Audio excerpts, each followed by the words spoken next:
Los Angeles is known for its graffiti, but it's also known for its soaring cost of housing and transportation, homelessness, and addiction. Even those that work two jobs sometimes can't make ends meet, and they depend on things like food banks to provide for their children and their families. HAELER is a graffiti writer born and raised in Los Angeles, and we made patches of his two-letter throwy, and the proceeds are going to be going to the Los Angeles Regional Food Bank, which is an organization that's been providing meals to the hungry since 1973, serving over 900,000 people in the LA area each month, primarily those of low income, children, and the homeless. 97% of their revenue goes directly into providing food for these people that are shit out of luck or children born into conditions outside of their control.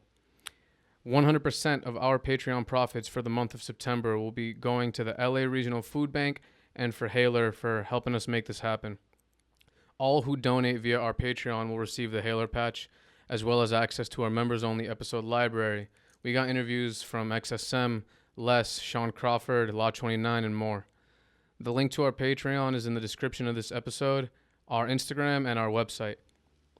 For those of you who don't know what we're about and what we've been up to, in the last 3 months, we've donated 100% of our Patreon proceeds to Charlie, Hurt One, and most recently, Bat. We donated $5,000 to Bat to help him pay his legal fees that he otherwise would not have been able to do. And it's really nothing short of a blessing to be able to use this platform as a means for helping people in need who otherwise wouldn't get the help. We don't take it lightly. None of it will be possible with all those who signed up and donated over the past few months, and we just got to say immense thank you sincerely and peace to all of you. Enjoy the episode. Willie, Angel and Z Podcast, what is up, bro?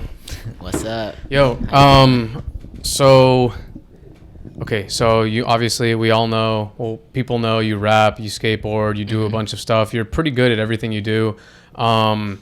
You're from Florida, right? Yep. So what was the deal with that?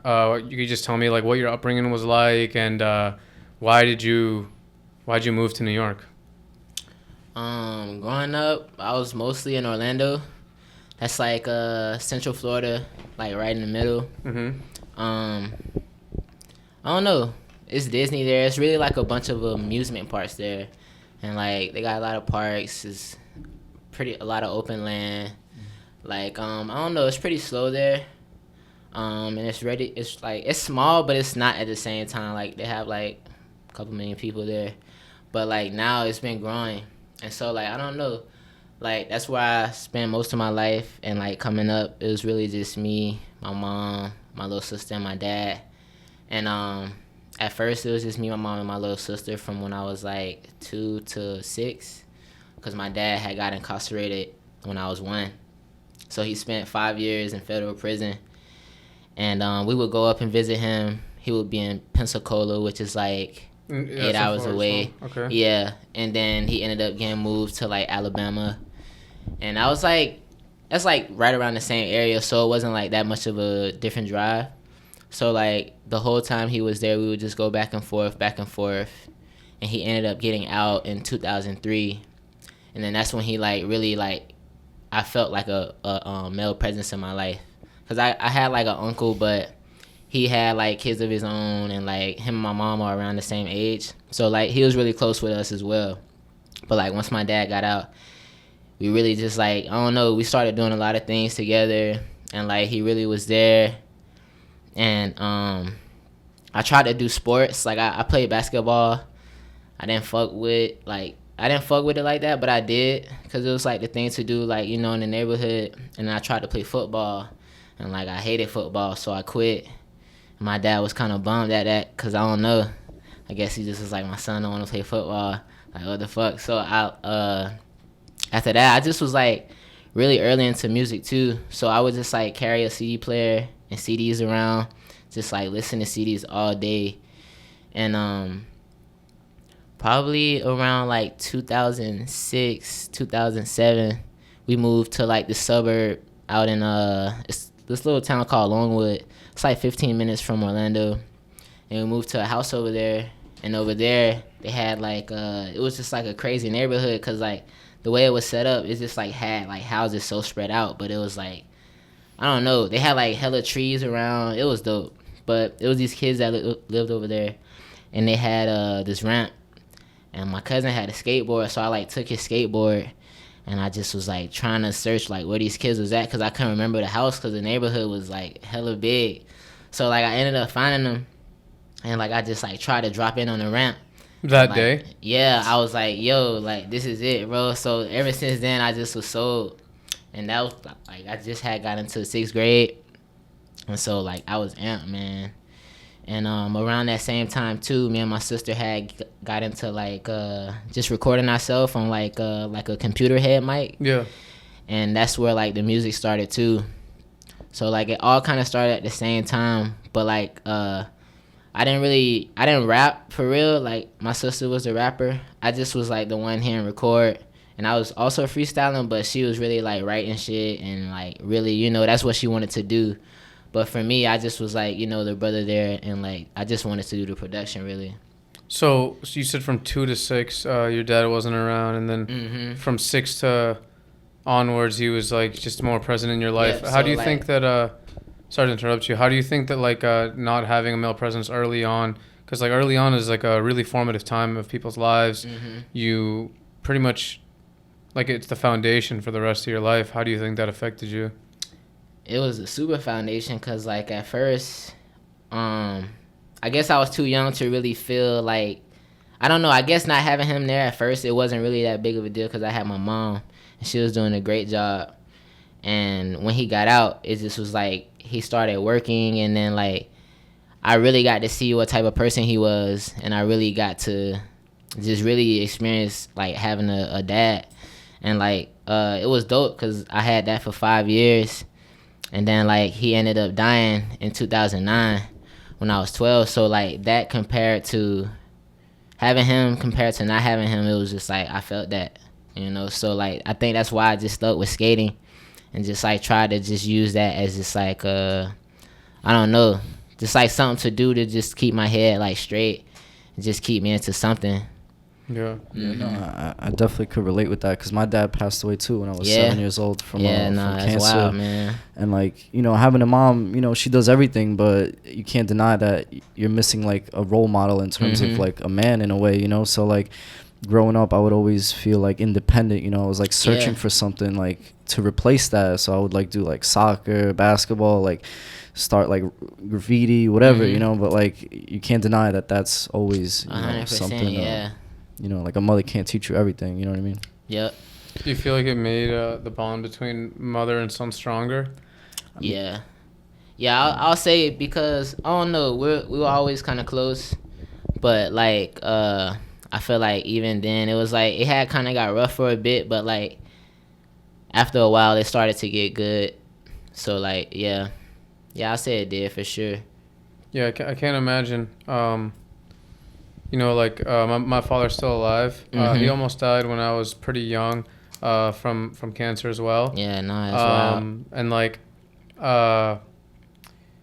like you think of a father, you think of like a pillar of strength. If you think of just like the general term, I guess, like you think of like a pillar of strength. You think of like unshakable resolve. At least that's what I think. If I think of like my dad, and I think of like how he acts, and like so much of who you are is, especially if you're a male, is part of like who your dad was, like whether you realize it or not. Like it's just like how it is with all like children take so much away from their parents. So I can't imagine like the feelings and a lot of problems that arise, like there's places to turn. Like you can always turn to like a little shit ass problems that aren't even really problems. You can like turn to your friends, turn to your hobbies, turn to your girl. But like some problems like that, I can imagine like you feel like there's almost like, what is the turning? That doesn't change anything. It doesn't bring like anybody back. It doesn't, what the fuck am I supposed to do? You know what I mean? So do you ever have feelings, well, you too, like did you ever have feelings like that where you're like, you feel almost like angry at the world? Like, yeah, have you?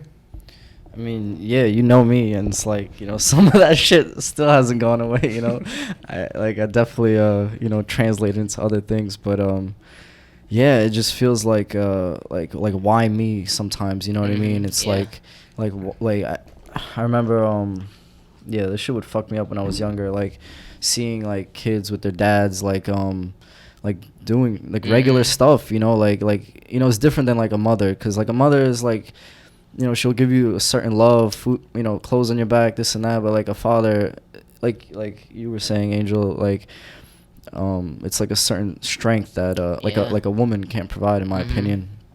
And I would just in a way be mad, like, why me? Like, what did I even do? Like, why did this happen? Man. Like, you know, so just like regular things like that, I guess, you know. But it's definitely gotten better. It's been a while.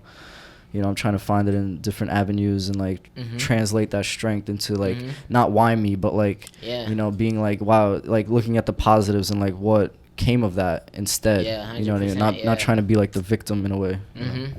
How do you feel that like for you in your case, how do you feel that, do you think that a lot of the stuff that you've done and your success and the avenues that you choose to go into, like you're really good at skating, like your music's taking off, like you moved to New York, I know you don't instantly score like a ill job. I know that you were working at Whole Foods at the start. We were talking about like, because I was trying to like find out how the workers act and whatever. Yeah. But then like you start working at ALIFE, historic LES staple, you know what I mean? Like legends have worked there, which is where I met you. And like, it was like, do you ever think of like using that feeling of that negative feeling, if you have one, because of that, to like fuel your like successes in life? Because I'm sure that, at least for me, like things like affect me pretty hard. And like because of that, I kind of close myself off to a lot of like showing of emotion. So I can't imagine something like that. Like I would do everything like almost to spite the world. Like not even a certain person, just like, now I'm gonna win mad hard because you fucking fucked with me, type of thing. What do you think? Lie. Yeah, nah, I feel that. It's cause like, I don't know, it was just like crazy, cause like when I was younger and my dad was around, like his homies like was just dying and they had kids. So like they would always come over to our crib and just like hang out for the weekend. And so like when my dad died, it just was like, damn, now one of these kids. And it's like, I don't know, it was just crazy. So after that, it was hard to deal with, because like you said, I didn't really know how to show any emotion towards it, because I think I was just like so young, and it was like I didn't really know what to take from it. And because it was so sudden and like just out of nowhere. So as I got older, I feel like using skating, it was just like doing that and trying to make music was like the only two things that kept me going. And then like when I got 18, I had a homie who he went Christian, and like I was like a Christian at the time or whatever, born into it. But I actually like started to go to church and like really like, you know, read the Bible like front to back and like quoting scriptures and all that. And like I really like, you know, try to change my life and just try to live good. And like I was doing that up until I moved up here. Not saying like up here changed me, but like when I got up here, it was just different. So like that whole time I was just like really skating and trying to use that for fuel and like making beats and trying to just do that to keep my head straight. Do you have any specific quotes from the Bible that you gained a lot of strength from, or that you reminisce on? Or even just stories, like specific instances? Bro, it's been a minute since I quoted some, but this is one, I think, John 3:16. It's like, for God so loved the world that he gave his only begotten son, that whosoever should believe in him should have everlasting life. So that's like, I don't know, that's just a crazy one, because my dad's birthday is March 16th. So it's just like, I don't know. Yeah, that's just one of the ones that like, I haven't, dude, I've like been trying to remember that one too for a minute, and I just like couldn't think of it until now. But like, nah, that's like one I remember. Well, you think about these religions like Christianity, it deals so much with the topic of death, talks about everlasting life afterwards, everlasting bliss if you're a good person, and eternal damnation if you're a bad person. And it like shows, it like is like a, it's like it could give you like a glimpse of hope, especially like if you are a true believer and you believe that like you will see this person again one day. You know what I mean? And like just in terms of like, since we're on the topic of dying, this is something that I've been meaning to talk about anyways. And that's that like, so right now in New York City and around the world, but since we're in New York, there's a lot of shootings going down. There's a lot of people dying. Just recently, this past week in the Bronx, you probably heard about it. There was like a crazy shootout. It was a gang war. 3 teens died. The first one, I think, was like 19 years old. And then the retaliation, they killed the 13-year-old. And then another one. It's like 13-year-olds getting shot in the head in front of their apartment in the Bronx. It's like, what are you, like, what are you, like, what are we as, like, what are we supposed to do? What do you think, like, what the fuck went wrong for, like, so much, like, so many events had to happen for, like, someone to be standing on their block and someone blow their brains out? Like, bro, I don't know, man. Like, I be seeing these, like, these videos on Instagram of people just getting killed, and it's just, like, the shit mind-blowing, because it's, like, I don't know. Death to me is, like, I think about death, like, so much, and it's, like, I always been like that, and, I don't know. It's insane, bro. I can't believe it, like, especially up here, because everything is so close, like, you know, and it's, like, everyone's always outside, and it seems like the summer is, like, when it's always crazy. And I seen a video, bro, it was, like, somewhere in Brooklyn off Knickerbocker, where, like, this dude was just laying off shots, and, bro, it was 2 little girls, like, and he was trying to shoot over them to get to this guy, and the mind blowing, bro. So it's like, I don't even know where we at. It's like, we really don't even have a direction anymore. Yeah, it's crazy. I personally, like, hate watching those videos, you know, because, like, I just feel like an energy off of it. It's like horrible, very, yeah. It's negative, like, you know. It's like hatred, and, like, if you break it down, it's usually just nonsense too. Like, what happens, you know what I mean? Like, the other week, on my job site in Coney Island, they sent us home 2 days in a row because it was a shooting 2 days in a row in broad daylight while we were that's working. ridiculous, bro. On the block. Like, that's crazy. Like, how, like, I'm not supposed to worry about this stuff, you know, like, just going to work, trying to make $1, but now it's, like, everywhere, on the subway, at work. The subways are crazy. Do you take the subway still? I do. I mean, I don't take it, like, crazy frequently, but, like, I take it probably, like, once or twice a week, you know, and, like, yeah, like, it's always some shit. Yo, when I'm on the subways, I'm literally looking at everybody's suspect. I'm not like, I'm straight up ready to do anything I have to do. No, that's the... And I have, like, crazy plans for, like, certain instances. Like, when I'm on the subway, dude, you see these, like, people are just getting blinded.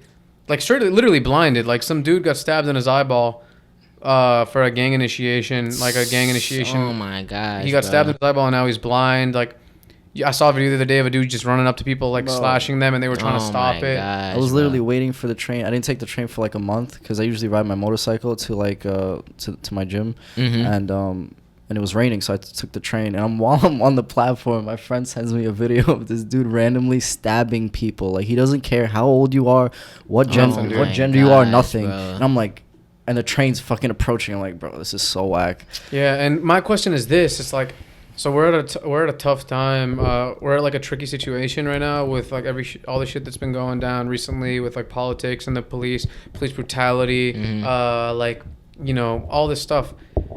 But, like, I don't see, at least right now, what would be the solution besides, like, filling the MTA with cops. Like, what else could possibly stop that? I don't know what else could possibly stop it. That's what I'm saying. Another thing too is, like, they're trying to bring back stop and frisk. So, like, you know, a lot of people are against that, and I can completely understand why. Like, usually the people who get stopped and frisked are, like, primarily black and brown youth, blacks and Hispanics, so they get targeted, which leads to, you know, it's just essentially, like, structural racism. Yeah. But then it's, like, at the same time, people are fucking getting, like, there's so many people who clearly have guns because there's shootouts every single day. Like, straight up without fail. Every day, like, broad daylight, out of cars, people jumping out of cars. On scooters. Bro, like, it's ridiculous. It's crazy, yeah. There's some in neighborhoods that you don't expect them to be in. I saw one, like, I saw it on the news, thank God, but it was on, like, it was near, like, St. Mark's. I'm like, bro, this is a neighborhood where I'm like, yo, I could be, like, dressed to the nines. No one's gonna rob me or even think about robbing me. So yeah, I don't know. What do you think about all of this that's going down? And since you talk about, like, your conceptions of death and how you think about that often, you're living in a city where it's happening pretty often by force. Yeah, nah, it's like, okay, I've been going back and forth between since last year in quarantine, And like now, so like I kind of keep up to date with what's going on in Orlando and just in Florida too. And like, bro, it's been going crazy there. Like, it's been going crazy. I think I seen something in LA, bro. Like, it was this dude on live and he got killed on the live. Like, it was crazy, bro. Like, and I seen the video and it just was like mind blowing. And that's the stuff you see online. And it's just like, you know, yeah. So, bro, it's like right now for me, it's been like, it hasn't been hard, but it's just been kind of like a crazy period, just to like, I don't know, just with everything going on in the world. And like you said, it's like, damn, when what will stop that shit? Like, cause that shit is crazy. You shouldn't have to go outside and have to worry about that, you know, in broad daylight, let alone like, yeah, shit is crazy, man. What do you think about the laws in New York in terms of carrying weapons, self-defense weapons, whatever, yourself? Like, I know that in New York, almost everything is illegal. Like, everything is illegal. But then, you know, what are you supposed to do? Like, you're supposed to get on a train where there's... That's what I'm saying. Where a random dude's supposed to come up and slash you. Like, what do you think about that? Do you think it should be legal? Nah. I mean, as far as, like, firearms, nah. I don't think it's for New York. I mean, people already have them, but to make it, yeah, I feel like New York, no. Even in Florida, bro, I feel like Florida, for that shit to be like that, like, it's cool to have the self-protect, but then you gotta understand that there's also high-headed people, and like, if you're not dealing with them correct, it could be like a bad situation. So like up here, I think you should definitely conceal something for yourself, just to, like, I don't know, like something small, just to, whether it's mace or, like, you know, I don't know, like goddamn pick or something. Yeah. Cause like, nah, it's crazy, man. It's crazy. I feel like, yeah, it's just like too close, and like you come into contact with so many people every day. And a lot of people are just angry, bro. We all dealing with shit every day. I think when you live in New York, you really gotta have that mentality of like, yo, I'm over it. Like, I'm be nice to everyone. You can't be getting on the train straight up furious. You cannot do that. You're gonna ruin everyone's day around you, cause a crazy fight. You could get into a fight so quick if you take the subway. I'm saying, like, it's like the easiest place you can get into a fight. Everyone's in a bad mood. Go into that shit rush hour. You know what I mean? It's hot. Yeah, no one wants to deal with like any, like, yeah. So have you ever thought about moving out and going back to Florida? Like, Florida's so different from this. You get a fucking porch, you get a nice little yard, and you don't hear anyone screaming anything. Yeah. Nah, I like, okay, when I first moved up, I was like contemplating it. I was like, I'm gonna give it a year. If I don't like it, I'm going back down. So like, I gave it, like, each year it was like kind of getting better, and I feel like within the last 2 years, I've been up here since 2017 May. So like, it just hit 4 years, and like, I feel like I don't know, I love it now. So I don't think I'll go back, but I don't know if I'll ever move either. I don't know. It's just like, I don't know, I love it here now. So like, despite of what's going on, because I know it's violence everywhere, but I don't think I'll be going back to Florida. So what was just walk me through the initial you moving here. Why did you move here from just growing up your whole life in Florida? Yeah, I don't know. Florida was cool, but I always wanted to go outside of Florida. Even in school, like when there was kids that was like moving to Florida from out of town, I was like, damn, I want to go out of town, or just like move to a new city. And like I came up here in 2015 my first time, and I came back twice in 2016, and like my last time coming here, I just was like, man, me and my homies, we just was like, yo, let's move up here for 6 months and let's see what happened. We came up here 6 months later, and we got a little spot, and so it was a bunch of us. We got a 4-bedroom, and we was kicking it for a bit. Yeesh, 4-bedroom, bro. Yeah, it was a 4-bedroom, but it was like tiny though. It was they stretched like a dude. It could have been a 2-bedroom, but the little rooms were so small, and we made it work. And I ended up just staying, and some of my friends, they moved back down, which was good, because like every time I went down there, we would just kick it. But like, yeah, I just stayed, and I think once I started again, like, and just getting familiar with New York, it just like made me love it even more. And I think just like my grandma had a lot of VHSs with like just movies shot in New York, and just like seeing the shots, bro, I was so, yeah, it was like a new world to me. So I loved it. It was fast. yeah, I love it. What was your plan like financially coming up here, like in terms of a job? Because this is one of the most expensive cities. I did not know that.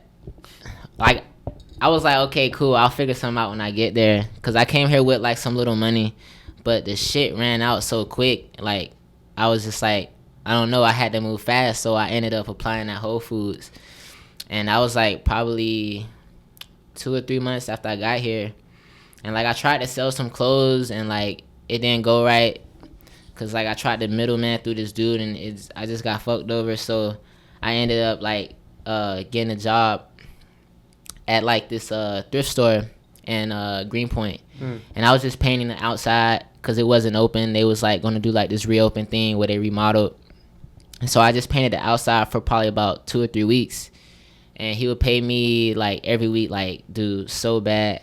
And so I ended up applying at Whole Foods.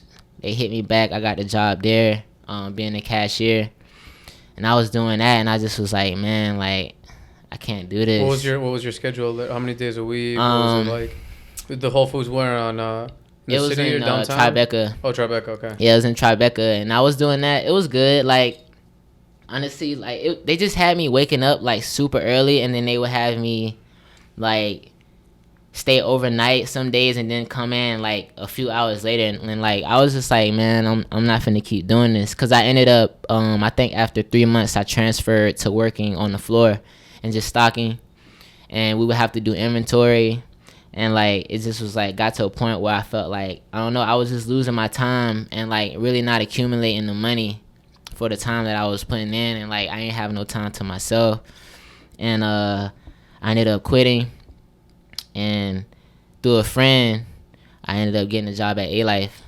And so like, yeah, just from ALIFE, that was like really like a breaking point in New York for me. How long did you work there until he started working there? I got there at the end of 2017, so in December, and I think Lucas got there, like maybe 7 or 8 months later, and like, yeah, that's when I met Lucas. Yeah, that was like such an amazing time, at least in my life, like going there and seeing all you guys all the time, and just everyone hanging out, painting, fucking hanging out in the back, and it was just kind of like how it was, I guess, meant to be. A clubhouse, and during the summer, like everyone would just meet up there. Fucking, like McKella would be there, like not giving a shit about anything. Mm-hmm. So it was just very like such family, a like, it was dope. It was like, it was. I never experienced anything like that. So like, cause I never was the person to go out and like, drink and stuff like that back in Florida. So like when I got up here, like doing stuff like that was really new. And like, like New York is crazy, bro, and like ALIFE, it was dope, man. I'm grateful for that experience. Do you ever think about it? And well, when you were working there, did you ever think about the fact like, damn, I just moved from Florida, then was painting a store gate or whatever, and then I got a job at Whole Foods, quit, and now somehow I find myself at this store. Yeah. With like, you know what I mean? Did you ever think about that and be like, every day, bro. If I would have told myself that when I lived in Florida that I'd be doing that, I'd be like, what? Yeah, no, every day, like, I don't know, it tripped me out. Just like, just seeing, like, I don't know, just hearing the history, like, because I knew about ALIFE, but when I actually heard about the history, and then, like, time started passing by, I started seeing these people that would come through. We started doing these sessions, like, it just started to hit me and just made me feel like, I don't know, that it was going in a good direction for me. And so, like, that just, I don't know, it kept me hyped, man. So you have no plans on leaving? You pretty much are finding a home? Yeah, right now, nah, I love it. Because it's like whenever I'm away and I'm, like, somewhere else and I just, like, see a photo or something, I'm just like, damn, I miss it already. I don't know. I love it. Yeah, it's funny. I have, like, the same, like, love-hate relationship with New York City, because before I would hate it because of like my job and like traffic and like the stress, like we were talking about earlier, the tension always. But then again, I'm so thankful for it because I got to meet like these dudes, and like the experiences that brought apart was like beyond anything I could comprehend, because like I'm from like South Brooklyn, and people from there kind of just stay there, you know what I mean, in that little corner. So like when I finally like through mutual friends linked up with these dudes that would hang out in like downtown and like these places like a 30-minute train ride I'd never been to or like would even go to because I had no business there. Now I'm like experiencing New York City for what it is in a way, you know what I mean? And I'm very grateful for that. It's like changed me as a person. Like these experiences are like no lie, really fucking bugged out, honestly. Yeah, I feel that it really opened me up because, dude, I'm like a shy dude. I always been shy, like I don't know, quiet. So like when I started working at ALIFE, it really just like I had to be a little social, and it was good for me. And New York is crazy. Yeah, I really think that it's like one of those places that you know, a lot of people, it's like the cliche, you come here, you follow your dreams, you blah, blah, blah. And like I mean, it's a cliche for a reason because a lot of people do that. You like, for example, like it's such an amazing place to start up a lot of. It's like a good place for small business. Yeah. And like entrepreneurs and creative people. And even if you're just like a fucking hardworking motherfucker from Ecuador, it's a good place for that too because you're more. You could go to a neighborhood where they only speak Spanish. You try to go to a different state, and there might not be a neighborhood where they only speak Spanish, and they'll look at you like dirt for trying to work here. But here you might, you're gonna be busting your fucking ass and like sharing a room with 34 other Ecuadorians, but like, you know what I mean? That's one. And two, it's like, I don't know, for me, a few months ago, I was thinking about leaving. Dude, it actually might have even started like while we were still at ALIFE, but it really started to get crazy like later on, like a few months after that, once it shut down. I might have even talked to you about it, like just asked you like, yo, you ever thought, are you happy here? I know I asked Wes, like, are you happy here? Just to hear what you guys had to say. I know I asked Will. I was like, yo, you ever thought about, look what he did? But I like was asking people because I'm just like, yo, I just pretty much listed all of the negatives, and I'm like, dude, I should get the fuck out of here. Like, this is... But as I think about it, and I thought about it some more, and I thought about, like, just not in terms of, like, its history as a city, which is, like, nothing short of amazing from every scene you could think of, from skateboarding to graffiti to the, like, you know, bike messengers to hardcore punk to, you know, rap and hip-hop. You got some of the greatest of all time coming from the city. But aside from that, like...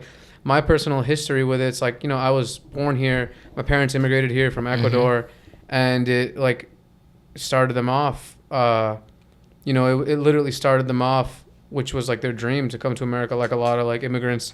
And just in terms of like my own life, you know, I met you, I met everybody, and it's like what I was gonna say was before I lose track is that it's like a place that if you really put in work for what you're trying to do, I really think that you have a high chance of success, whatever that success may be for you. Like, you look at you, if you would have done this somewhere else, would you have had the same success? Who knows? Yeah. You know what I mean? Like, it's when you have like that coming from New York thing, it's like, it really helps, even if it's just some like bullshit propaganda. Like, that shit helps. Like, like Willie coming out of New York, rapper coming out of New York, like, it's just like, as opposed to saying like coming out of Idaho, they'll be like, okay, well, I'm not listening to that. Exactly. Yeah. You know, like you ended up. I agree. You ended up like doing all this stuff, and like I can just imagine that, you know, you're not gonna stop. How did you get into? You learned how to record and mix. So wait,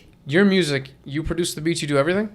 Yeah. For this last project I had put out, I did like not all the beats on there, but like majority of it.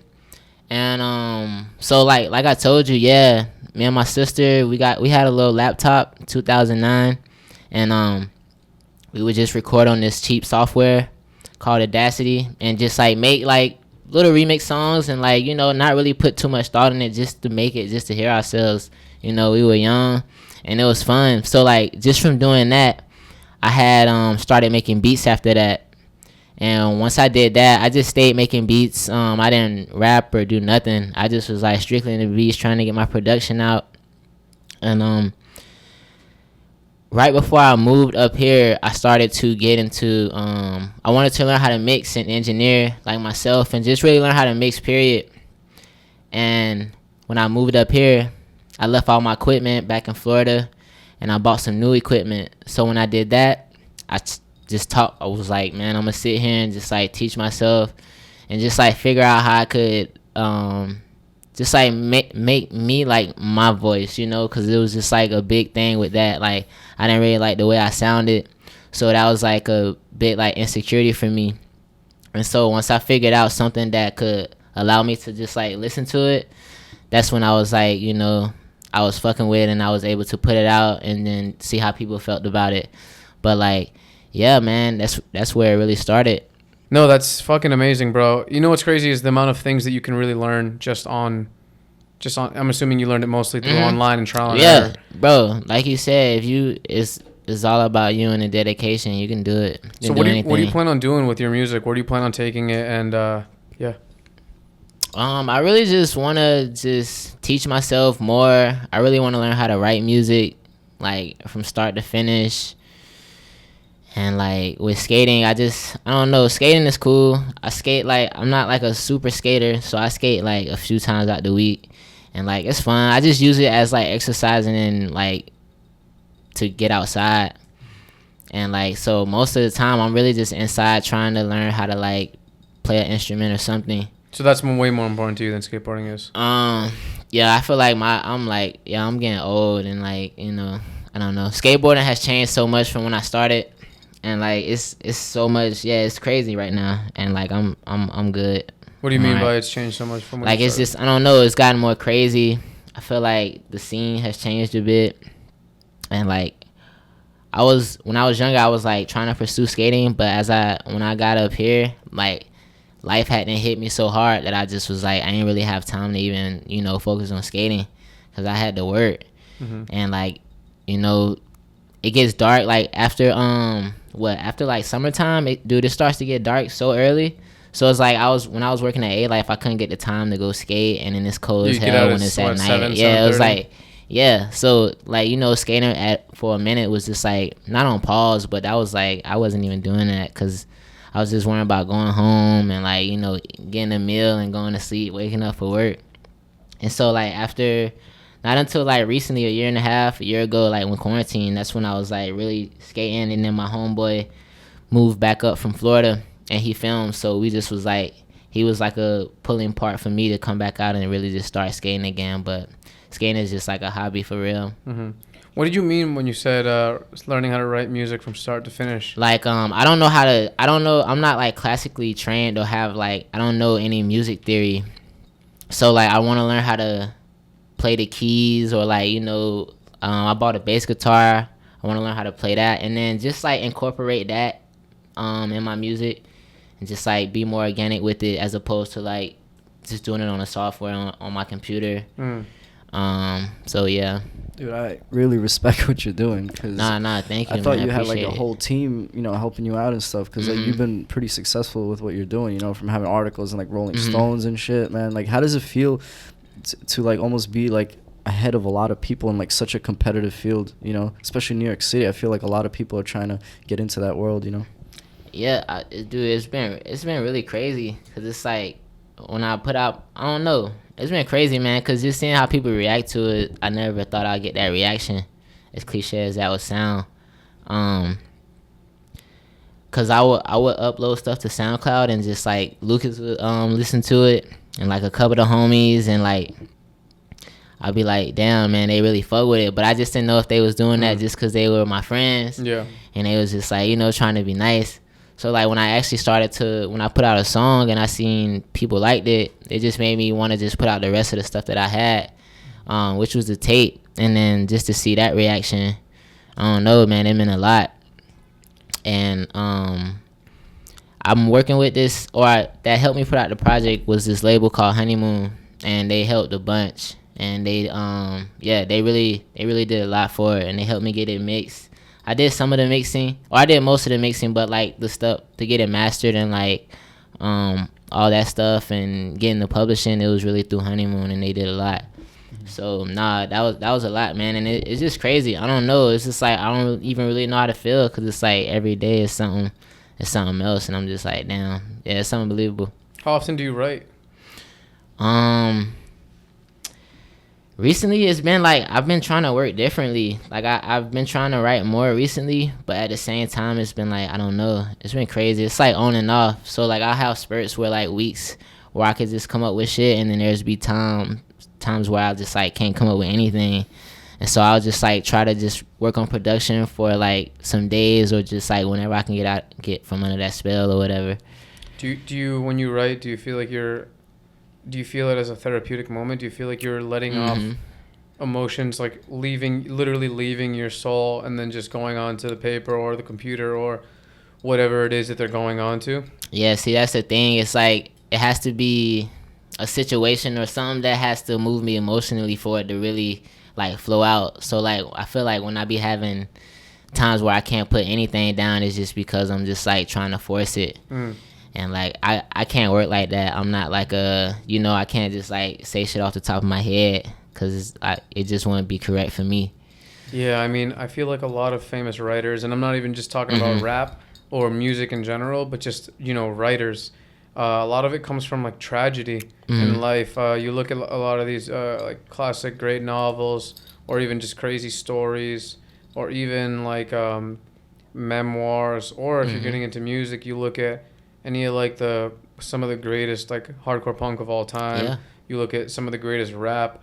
It comes from like a place of fucking serious problems, like serious like emotional, mental, and real life physical problems that causes like some of the best art ever. Yep. Or you listen to like Mobb Deep, and you can literally like feel yourself like in that era, and you're No just lie. like, you can feel yourself in that era, like living in a fucking straight up war zone where there's like dilapidated buildings and just mad people chilling at the front of that dilapidated building.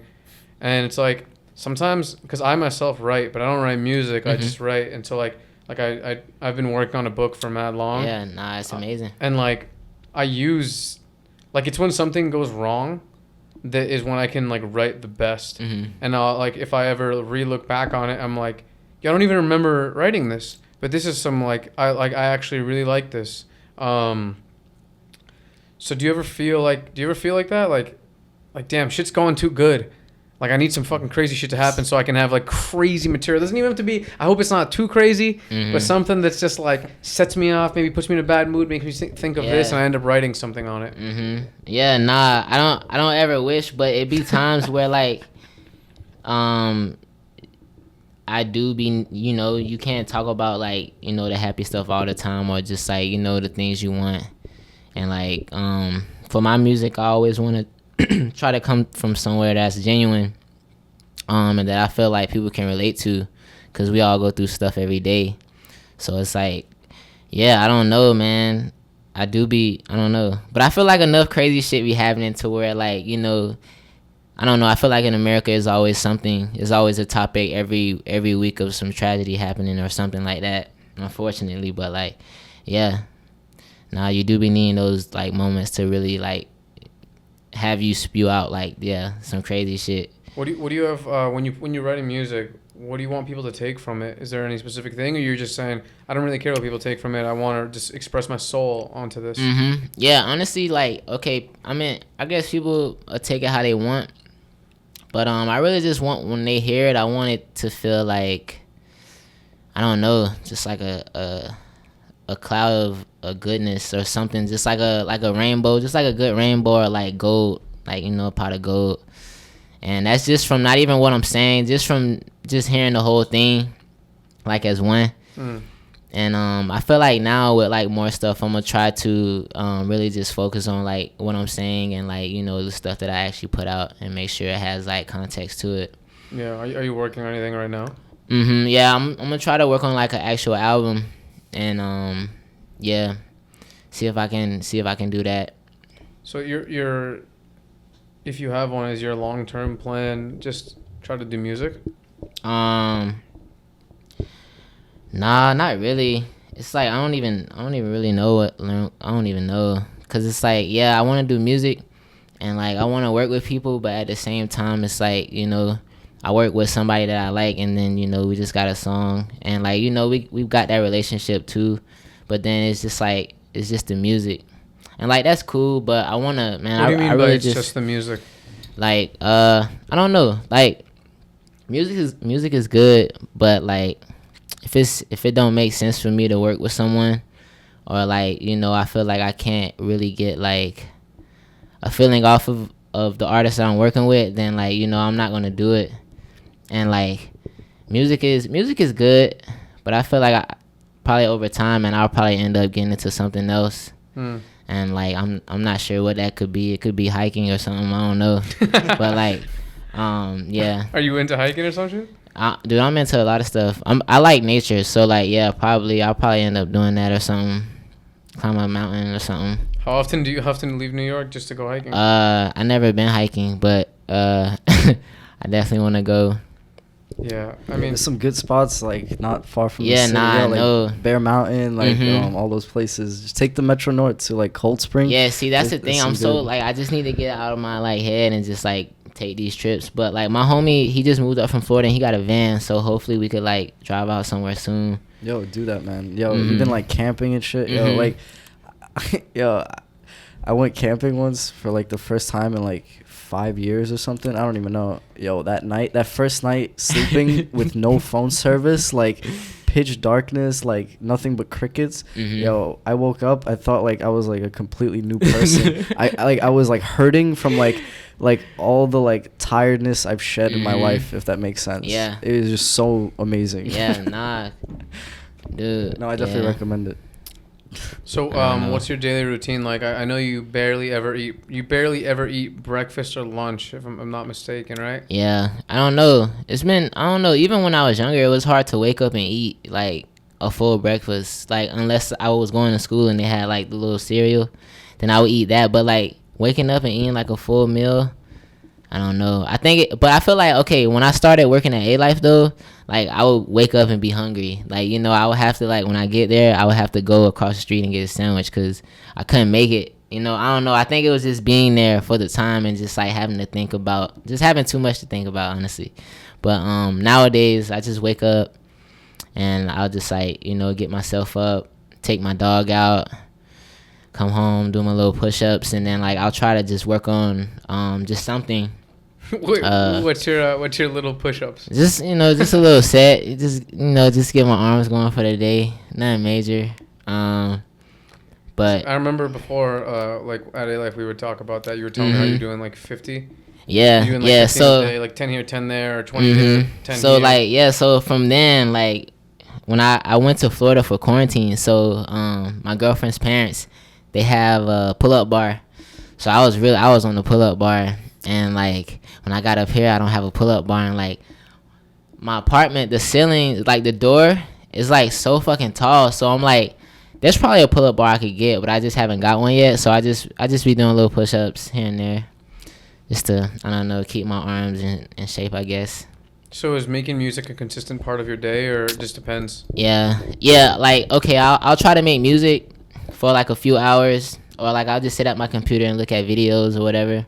But I'm really just in my room. Like I just spend a lot of time in my room and just like trying to come up with shit, whether it's graphics or something. And my roommate, he actually does a lot of my graphics for me and my videos. So like if there's any idea, I'll just shoot it to him. And I'm just there all day. Yeah, just in my crib. I try to work on music, or I might jump and watch some videos just to get my mind off of it if like I feel like I can't come up with anything. But that's really it. Do you consider yourself a solitary person? Yeah, I'll say I am for sure. 'Cause you say you spend a lot of time in your room. Mhm. Like I assume your room is pretty small. Like it's okay. Like I have a three bedroom.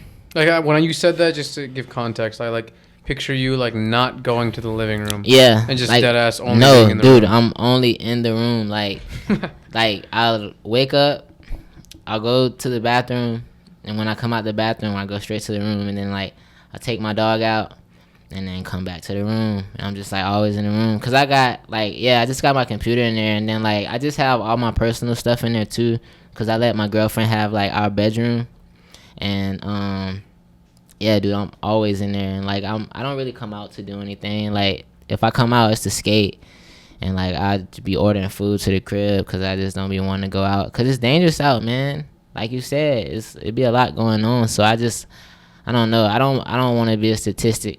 Yeah. That's my goal. I cannot be a statistic. So Yeah, I remember at A-Life you would never. You'd yeah, almost never come chill after. Yeah, I don't know. I I went just like to get Sabao home. with you one time. Like, I don't know. It'd be hard for me to stay out. It's just like, I don't know. I like being at home for some reason. I don't know why. It's like a peace. Yeah, it's just like, damn, I'm at home. Like, you know. Yeah, if I I'm don't know. around people for too long, I definitely am like, yo, I need to get away, and I need to go to the room, and just only come out to go to the bathroom, and then back to the room, like on some you shit. Like, I don't need to talk to anyone, and if I talk to anyone, it's straight up gonna weaken my soul right now. If I talk to anyone, it's gonna like decrease my energy. You know, that's so weird then that you like nature, you might get into hiking, who knows.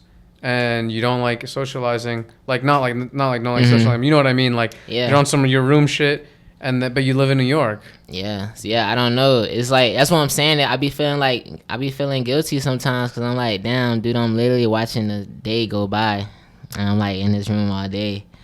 But then it's like when I come out, I be wanting like I'll come out, and then like when I be out, I be like, damn, I be ready to go back home. So like. I don't know. You're not into drinking or nothing? Like yeah, nah, I drink. Like I'll come out. Like if it's someone who's like, yo, let's go out, then I'll go out. Like I drink a bit, and yeah, I ain't start drinking or nothing until I came up here, man. 21 and got me. When I turned 21, I was full out. Cause when I was I didn't smoke when I was younger. I didn't drink or do nothing until I came up here. You didn't smoke weed until you came up here? Mm-hmm. Yeah, I just started smoking like 2 years ago, 2.5 years ago. Really? Mm-hmm. So you moved up here, moved up here, started drinking, and started smoking. And then became an atheist. Yep. Yeah, the city will do that too. Yeah. Nah, it's just I don't know, man. It's just the city. Like I think it's just me getting older and just like seeing a lot of stuff and finding out a bunch of stuff that I didn't know about, and yeah, just really reading and figuring stuff out. Cause like I don't know, there's so much stuff, man. There's a lot of stuff you can get into. What are your future plans just in general? I want to travel. I want to live better and be better, and just be able to like just have a probably impossible, but have a clear head and be able to just make music and be able to put it out, whether people like it or not. I feel like it might get to the point where people might not like it, because I don't know. Who knows where it might go. But, and just to continue skating as long as I can. Do you feel like that you don't have a clear head? Because I know that in some of your music you deal with, you speak on topics of like emotional and mental clarity. Yeah. Do you feel like that you don't have a clear head? I don't know. I feel like a lot of the times that I'm like, not living in the past, but I'm just like always caught up in the memory, or like, you know, I always have to be reminded of something that happened like when I was younger, or just like, you know, I don't know, something that's just, I don't know, I feel like I always need to feel like a nostalgic feeling or something like that, you know. But like I also like to feel, you know, new situations and everything too, but it's just like, I guess for like, I don't know, just thinking about like people that are not here no more and just stuff like that, it just always have me in my head. Yeah. Have you ever read Seneca's book? It's called On the Shortness of Life. Mm-mm. So there's that one, and then there's another one called Marcus Aurelius's Meditations. That one's pretty. Both of them are pretty famous, but I think you could take a lot away from them. It's just like general philosophy books. They're pretty easy to read, and they're very, in my opinion, like practical to everyday life. If you really read them deeply and like try to really take away the science that they're spitting at you. And I'm also someone who like reminisces on the past a lot. I keep to myself a lot of the times. Like my days are pretty like, other than this shit, if I'm not training at the gym, I'm alone like most of the time, which is fine. Like that's pretty much how I like it. But I spend a lot of time like also reminiscing on the past, about people who aren't here, or things that are no longer, and like what could I have done differently. I wish I did this, I wish I did that. And you know, reading these books, it like puts things into perspective, and I think it gives you like a fresh idea from like a fresh idea that you can use for your current situation. Like there's this one there's this one, and we don't like think of it this way. At least I don't. And I kind of I've been trying to use this recently, but I believe it's like there's two of them. I'll give two quotes. So like one of them was from Marcus Aurelius, and the idea he presents in his book, or one of the ideas is he talks about how if you lament, if you're sad about the past, it's normal to be sad about the past to a certain extent, and then any point after that extent, he calls it cowardly. He talks about how like because what you're doing is you're indulging in that. It's like a form of indulgence, just like how too much alcohol is a form of indulgence. Yeah, I agree. This indulging in the memory is not doing you any good. You're aware, and I'm talking about myself too. Like you're aware that it's not doing you any good. You're aware that like the reminiscing of the memory does not change what has been in the past. Right. But you keep doing it because it's comforting, in a sense, to like wallow in the pity. And he says that this is a form of cowardice that you should look to eradicate. And even just like thinking of that and like looking at it as cowardice has helped me personally. Because like usually you look at it, you tell a friend, and you know what your friend's gonna say? Out of the good intention of his heart or her heart, they're gonna be like, yo, you know, like it's all good, like blah blah blah, I'm sorry to hear that. But they never say like, yo, stop thinking about that. That's fucking cowardly to keep thinking about that. Yeah. They'll just be like, damn, I'm sorry. But they're never, or they're unlikely to tell you to snap the fuck out of it and, you know, move forward, at least in the memory of whatever the fuck you're thinking about. Yeah. That's one. And then the other one is Seneca's On the Shortness of Life. I think that this must be what it's from. But anyways, he talks about how like vexation, which is just like pretty much anger and like confusion, but I consider, like when he says that, I consider vexation like any negative feeling. And he talks about how like he names like a bunch of like people from the past, like fucking this guy, like crazy famous people from their era, fucking like crazy Romans and emperors and who had everything. And he talks about like, look, he was vexed when this happened. Then he names some like lowly people, some like peasants, and they're like, look, he was vexed when this happens. He was vexed when that happens. So he names like the highest of the high and the lowest of the low, and then he's like, well, where are they now? Like their vexation did nothing to change their end fate. So fucking he pretty much like I'm making it sound mad stupid, but he pretty much says like your vexation is like straight up useless after a certain extent. Like it's useless, and like it's like we need to learn how to not just grow out of that, but like learn to look at it like that. Because if we don't look at it like that and we just look at it like it's completely fine and normal, instead of like, yo, I need to overcome this on some real shit, then we're never gonna get anywhere. I think situations happen in life, so we can learn to overcome them. So like whether it be like the loss of someone that you really love, whether it be like you snapping your knee and you can't do what you like to do for a while, or your fucking job or your career, your little dream like isn't working, then it all applies the same. Like you need to understand that like being sad or whatever over it is good for a moment of time, but then after that, like you need to like pick yourself up and do something about it. You know what I mean? Yeah, I agree. You should, yeah, dude. I'm gonna definitely check those out. Yeah, I think you'd really like them. They're both really good and they're not like 800 pages of like old English that you can't understand. They're like shit that I think you would enjoy, man. Yeah, no, I'm gonna definitely check those out, because like honestly, I never was a reader, and like just recently I got into like getting books and stuff. So yeah, I definitely need to check those out. I think as a person who spends a lot of time in his room, or someone who who isn't like so down for like intense socialization all the time, I think that reading is like such an amazing hobby, because it really opens your mind to a lot of things, obviously. And a lot of like the greatest people, when in times of solitude, like they read and they like straight up like gained power. That's a goal of mine too, man, just to be more knowledgeable and like be able to like, I don't know, just know about certain things that I should know about. Yeah, like I was reading Malcolm X's autobiography recently, and there's a part where he talks about his readings in prison. And before he went to prison, he could barely do this, barely write, read, whatever, didn't know shit. And he came across this inmate. He was like a black inmate who like knew everything, and he talked to the guards and outsmart them. And he was thinking like, damn, like, because you know he's big on like the structural racism and the racism in our country and the division. And he's like, look at how much talent is in this man. If he wasn't incarcerated, he could be one of the greatest of all time.